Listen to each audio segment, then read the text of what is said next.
વિદ્યાર્થીઓને કરતો હોઉં. તમે દરરોજ અરીસામાં જોવો છો?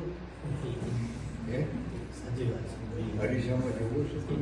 શા માટે અરીસામાં જુઓ છો? તમે દરરોજ અરીસામાં શા માટે જુઓ? આપણે કેવા દેખાઈએ આપણે કેવા દેખાઈએ તે જોવા માટે. આપણે કેવા દેખાઈએ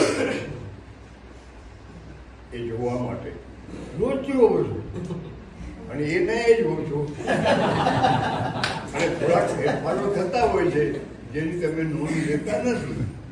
રોજ ફેરફાર તો થોડોક થાય, રોજ તમે થોડા વધો છો તો એ વૃદ્ધિ છે, તમારો જે વધારો છે એની નોંધ પણ લેવી જોઈએ આપણે.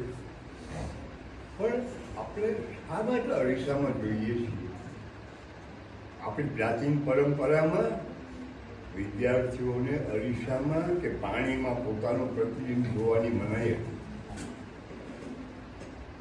જે લોકોને જનોઈ આપવામાં આવતી હતી એને ત્યારે પ્રતિજ્ઞા લેવામાં આવતી હતી કે અરીસામાં નહીં જુએ.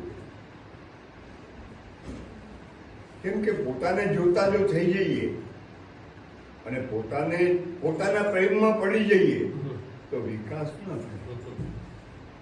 જગતને જોવાનું છે અને એમાં જે પ્રશ્નો ઉદ્ભવે એના ઉત્તરો મેળવવાના છે તો આપણો વિકાસ થાય. આપણે અરીસામાં જોઈએ હું કેવો લાગુ છું, કપડાઓ બરોબર કરીને માથું બરાબર ઓળીને, તો આપણે આપણું વ્યક્તિત્વ એની સંભાળ રાખીએ છીએ.